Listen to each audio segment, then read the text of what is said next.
Welcome to the Unraveling the Scriptures channel. In the bustling and dusty afternoon in Jerusalem, during the celebration of the Tabernacles, an intriguing scene unfolded before the attentive eyes of the spectators. Amidst the murmurs of the crowd and the anxious looks of the religious leaders, a woman was dragged to the center of the square, her shame exposed for all to see. She was accused of adultery, a transgression that, according to the law of Moses, could cost her life. The Pharisees and scribes, with their immaculate garments and stern countenances, presented her before Jesus, seeking a word of condemnation to justify their own strict interpretation of the law. However, instead of an immediate response, Jesus surprised everyone with an unexpected gesture. He stooped down and began to write on the ground, temporarily ignoring the issue at hand. This intriguing action not only captured everyone's attention, but also laid the groundwork for one of the most memorable and significant moments in Jesus' life and teachings. The story of the adulterous woman and Jesus' action of writing on the ground would become a lasting symbol of forgiveness, mercy, and divine understanding in the face of relentless human justice. If you're interested in this content, I invite you to subscribe to the channel and click the notification bell to stay updated. That way, YouTube will recommend more videos like this. Without further ado, let's get into the content. The true reason why Jesus wrote in the sand. Before we delve deeply into the story of the adulterous woman and Jesus' powerful action of writing on the ground, it's crucial to understand the historical and religious context in which this event unfolds. We are in 1st century Jerusalem, a vibrant and culturally rich city, but also a cauldron of political and religious tensions. The Jewish people live under the rule of the Roman Empire, an occupation that fuels feelings of resistance and longing for a messianic liberator. In this setting, Jewish religious law plays a central role in daily life, dictating norms of conduct, rituals, and social practices. The Pharisees and scribes, as self-appointed guardians of the law, occupy a prominent position in Jewish society. They are the interpreters and enforcers of Moses' law, tasked with maintaining religious purity and orthodoxy. However, their interpretation of the law often becomes rigid and legalistic, focusing more on outward observance than on understanding the spirit of the law. It is within this context that we find the adulterous woman being brought before Jesus as a pawn in a game of religious power and authority. The celebration of the Tabernacles, or Sukkot in Hebrew, was one of the most important festivals in the Jewish religious calendar. The tabernacle was a mobile structure, a kind of portable sanctuary used by the Israelites during their journey through the desert after their liberation from Egypt, meticulously described in the book of Exodus. It served as the central place of worship and encounter with God. The tabernacle consisted of two main parts, the holy place and the most holy place. In the holy place were the altar of incense, the table of the showbread, and the pure gold lampstand. In the most holy place, the holiest place, was the Ark of the Covenant, which contained the tablets of the law given to Moses on Mount Sinai. The tabernacle symbolized God's presence among his people and was where the Israelites offered sacrifices and sought forgiveness for their sins.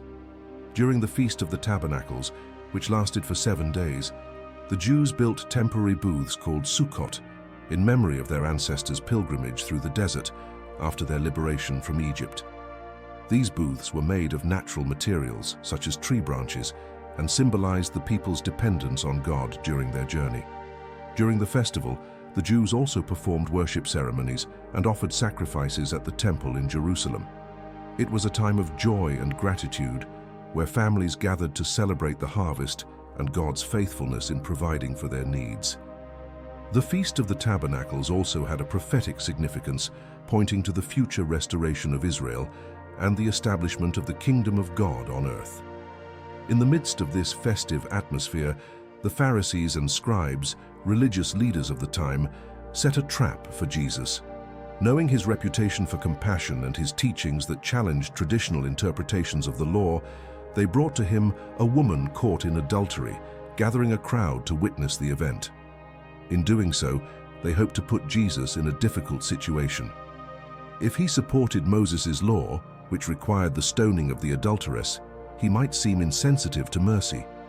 If he opposed the law, he could be accused of disrespecting religious traditions. It was a cunning tactic to discredit Jesus before the people, or at the very least, undermine his moral and religious authority.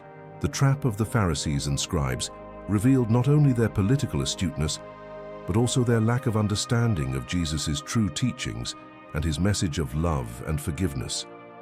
In the cultural and social context of the society in which Jesus lived, women faced a series of challenges and restrictions. They were often seen as men's property, with little autonomy over their lives and decisions. In the specific case of adultery, the consequences were especially severe for women. Marital fidelity was considered fundamental for family and social stability, and infidelity was viewed as a serious violation of this established order. The cultural and social norms of the time dictated that adulterous women were subject to severe punishment, often culminating in public punishments such as stoning to death. Furthermore, adulterous women were commonly stigmatized and marginalized by society, facing ostracism and discrimination even after serving any imposed punishment. In this context, the reaction of the accusers of the adulterous woman reflects the prevailing mentality of the time, where women were often disproportionately blamed for sexual transgressions, while men often escaped any serious consequences for their own inappropriate behavior. For the scribes and Pharisees, the situation was an opportunity not only to test Jesus, but also to reinforce their own moral and religious authority before the people. Faced with the trap set by the Pharisees and scribes, Jesus responds in an unexpected and profound manner. Instead of immediately engaging in the debate about the fate of the adulterous woman, he chooses a seemingly simple yet deeply meaningful gesture. He stoops down and begins to write on the ground. This disconcerting gesture not only demonstrates his authority and knowledge of the scriptures, but also serves as a turning point in the narrative. While the crowd awaited a direct response from Jesus, he opts for an action that deflects attention from the immediate discussion and invites reflection. The act of writing on the ground not only interrupts the impending confrontation, but also creates a space for contemplation and self-evaluation. It's as if Jesus, with his gesture, invites both the accusers and the crowd to introspect before passing hasty judgments. This unique attitude of Jesus highlights not only his wisdom and discernment, but also his compassion and desire to teach in a transformative manner. What he writes on the ground remains a mystery, but the emotional and spiritual impact of this gesture is undeniable, marking a crucial moment in the narrative and the life of the adulterous woman. Some theologians suggest that Jesus may have been making symbolic allusions to the scriptures or to Moses' law itself, emphasizing the importance of a deeper and more compassionate interpretation. Others speculate that he could have been recording the individual sins of the accusers, confronting them with their own hypocrisy and lack of purity. Regardless of what was written, the gesture itself communicates a powerful message of self-examination and reflection. At the same time, Jesus' act demonstrates his authority over the law and the scriptures. His ability to transcend the legalistic interpretations of the Pharisees and scribes shows that he is not simply subject to the rules, but is their master. He not only knows the law, but transcends it. Faced with Jesus' provocation, the air grew tense, as if time had stopped at that crucial moment. His eyes met those of the accusers, and with serenity, Jesus asked aloud, "Let him who is without sin cast the first stone." The words cut through the silence like a sharp blade, penetrating the consciences of the Pharisees and scribes gathered there. The weight of hypocrisy and lack of compassion hung over them, making each stone they carried heavier. One by one, the accusers began to feel the weight of their own guilt, their consciences wounded more deeply than any thrown stone could do. The silence that followed was deafening, as none dared to claim a purity they knew to be an illusion. Slowly, as if awakening from a trance, they began to withdraw, their heavy footsteps echoing on the dusty ground as the accusers walked away. Jesus' gaze followed them, filled with compassion and sadness for the spiritual blindness that had consumed them in that scene of judgment and condemnation. He revealed not only the true nature of the law, but also the essence of his message of love and mercy. His challenging response exposed the hypocrisy of the religious leaders and confronted them with the reality of their own frail and flawed humanity. In that moment, Jesus not only saved the life of the adulterous woman, but also offered a chance for redemption to all present, inviting them to look within themselves and find the true purity that can only come from a heart transformed by divine grace. So amidst the quietude enveloping the surroundings, Jesus approached her with a serenity that seemed to emanate an aura of peace and compassion. His eyes conveyed deep empathy, an understanding that transcended words.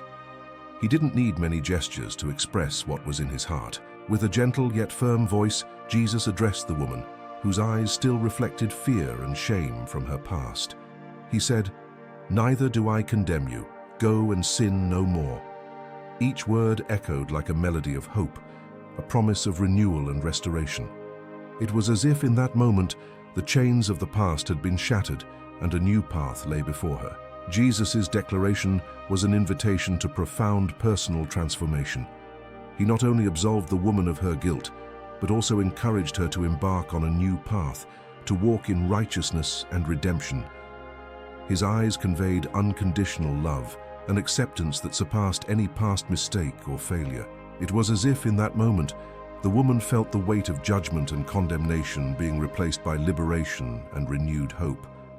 The story of the adulterous woman fits perfectly into the broader context of Jesus' ministry and his message of redemption, love, and grace. From the beginning of his ministry, Jesus emphasized the importance of love and mercy, challenging the religious and cultural norms of his time. He often clashed with religious authorities, not to abolish the law, but to reveal its true purpose and meaning. This narrative also invites us to reflect on the nature of divine law and its relationship with justice and mercy. While the Pharisees and scribes rigidly adhered to the letter of the law, seeking justice through the stoning of the adulterous woman, Jesus challenged them to look deeper and understand that true justice goes beyond mere observance of commandments. It is permeated by mercy, forgiveness, and compassion, qualities that reflect the very essence of God's character. Jesus' response to the adulterous woman, "Neither do I condemn you, go and sin no more," invites us to contemplate the transformative power of forgiveness and mercy in a world where hatred often seems to prevail. This message is a vivid reminder that forgiveness not only liberates the offender, but also the offended. It breaks the cycle of resentment and revenge, paving the way for healing and reconciliation. A profound understanding of this biblical narrative goes beyond simply knowing the events that occurred. It leads us to reflect on the principles of faith and moral conduct. The story of the adulterous woman and Jesus' action of writing on the ground invite us to examine our own attitudes towards judgment, mercy, and compassion. It challenges us to question whether we are applying the law fairly and equitably, or if we are being swayed by rigidity and hypocrisy. A profound understanding of this biblical account can guide us in the pursuit of a more authentic faith and a more compassionate life. I hope you enjoyed this video. Please subscribe to the channel, leave a like if you enjoy this type of video, and wish for us to continue bringing videos like this. May God bless you, and see you soon.